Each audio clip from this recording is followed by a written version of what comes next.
We Guard presents कौन जीत रहा है, co powered by Sensodyne and Vimal. बोलो जुबां केसरी। के मामले में एक बार फिर से कोर्ट ने तारीख दे दी है। पिछली बहुत सारी तारीखें पड़ी और उसके बाद आज भी पहले 11 बजे, फिर 3 बजे, उसके बाद 4 बजे और फिर उसके बाद 1 जून की तारीख दी गई, लेकिन फिर कोर्ट ने बदल के उसको दूसरी तारीख कर दी है। पूरा कोर्ट पे बात कर हमारे साथ मौजूद हैं डीजीसी दिलीप अवस्थी, उनसे बात कर लेते हैं। डीजीसी साहब, आज क्या हुआ है? कोर्ट में फिर से तारीख पे तारीख पड़ रही है और आज तो कई बार उतार चढ़ाव होते रहे। माननीय न्यायालय ने निर्णय तिथि जब नियत की थी तो उन्होंने कहा था कि 3 तारीख को क्या नाम उसका 27 तारीख को निर्णय होगा। 27 तारीख को सभी अधिवक्ता दोनों पक्षों के 11:30 पहुंच गए थे। तो माननीय न्यायालय ने कहलवाया कि नहीं, लंच के बाद हम इस संबंध में आप सब लोग आइए। हम लोग 11:30 बजे पहुँचे तो 1:30 बजे लंच के बाद उन्होंने कहा कि नहीं, 3 बजे के लिए रखा जाएगा। और 3 बजे के बाद कुछ देर बाद ये बताया कि आज निर्णय करने में थोड़ी असमर्थता है और निर्णय तैयार नहीं हो पाया है, इसलिए 3 तारीख से नियत की है और 3 तारीख को निर्णय आने की पूर्ण उम्मीद है। इरफान सोलंकी तलब भी किया गया और निर्णय 3 तारीख को आ भी जाना चाहिए, क्योंकि हम सब लोगों ने पूरे 1-1.5 साल पूरी मेहनत करके प्रोसिक्यूशन ने गवाही कराई है, डिफेंस ने अपनी गवाही कराई है। निर्णय कुछ भी हो, लेकिन निर्णय समय से आ जाने से क्या होता है कि ऐसा लगता है कि निर्णय न्यायालय ने सही समय पर कर दिया है तो सबके लिए अच्छा होता है। अब कुछ मजबूरियाँ होंगी या कुछ व्यस्तता होगी, कई काम होते हैं न्यायालय में, उसको टिप्पणी करना उचित नहीं, लेकिन 3 तारीख को निर्णय आने की उम्मीद है।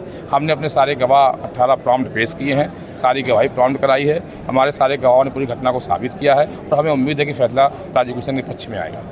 बचाव पक्ष के अधिवक्ता रविंद्र वर्मा जी हमारे साथ मौजूद हैं। आज आखिर कोर्ट ने जो फिर से एक तारीख दे दी है, उसके पीछे कारण क्या रहा? उन्होंने क्या कारण बताया कोर्ट ने? कोर्ट ने ये बताया कि अभी निर्णय कंप्लीट नहीं हो पाया है और कुछ उसमें अभी कमियां बाकी हैं, पूरा करना बाकी है, तो इस वजह से आज डिलीवर करना संभव नहीं था। वो भी हर तरीके से देख समझ करके जजमेंट को कंप्लीट करके चेक करके तभी डिलीवर करना चाहें, क्योंकि काफ़ी इंपॉर्टेंट जजमेंट है और पूरी पब्लिक की निगाह इस पर है। तो अपनी तरफ से उन्होंने उसको प्रिकॉशन के लिए पूरी तरीके से चेक करके कंप्लीट करके फाइनलाइज करके डिलीवर करने के लिए आज उन्होंने स्टार्टिंग में 1 जून की डेट दी थी, लेकिन वो महाराजगंज में चुनाव होने की वजह से असुविधा थी इरफान सोलंकी को प्रोड्यूस किए जाने में, इसलिए फिर प्रोसिक्यूशन के अनुरोध पर, डीजीसी के अनुरोध पर उन्होंने उसको 3 जून कर दिया है। तो अब 3 जून को उम्मीद है कि निर्णय आए।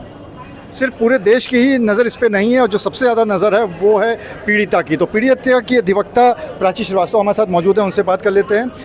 सबसे ज़्यादा अगर किसी को इंतजार है तो वादनी को होता है। आपके यहाँ वादनी की तबीयत भी आपने बताया कि ख़राब चल रही है, उनका क्या कहना है जो बार बार तारीखें बदल रही हैं? देखिए, जब भी तारीख पड़ती है जजमेंट की तो एक उम्मीद जगती है और उसके बाद फिर जजमेंट नहीं होता, फिर एक नई तारीख मिल जाती है तो उसकी उम्मीद कहीं ना कहीं एक टूटती है।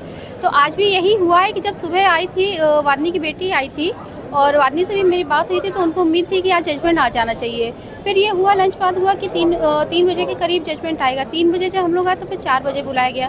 फिर अचानक से माननीय न्यायालय के द्वारा 1 जून की तारीख को निर्धारित कर दिया गया, तो उसकी उम्मीद फिर से एक बार टूटी। बहुत ज़्यादा अपने आप को असहाय सी महसूस कर रही थी कि उसको फिर भी उम्मीद उसको ये थी कि न्यायालय के द्वारा हमें न्याय प्राप्त होगा। और फिर उसके बाद में महाराजगंज में चूँकि 1 जून को इलेक्शन की वजह से हमारे डीजीसी महोदय के द्वारा जो है 1 जून की तारीख को माननीय न्यायालय से अनुरोध करके उसको चेंज करवाया गया, तो माननीय न्यायालय के द्वारा 3 जून की तारीख को फिर निर्धारित किया गया है। तो हर बार जब उम्मीद टूटती है तो एक दुख तो, तकलीफ तो उसको होती ही है। आज से सभी पक्ष के अधिवक्ता हमारे साथ यहाँ पर मौजूद हैं और सबको इसी बात की उम्मीद भी है और इंतज़ार भी है कि ये अब 3 तारीख को यहाँ पर हो सकता है कि कोर्ट का फैसला आ जाए। Anurag Agarwal, TV9 Kanpur. V Guard presents कौन जीत रहा है, co powered by Sensodyne and Vimal. बोलो जुबां केसरी।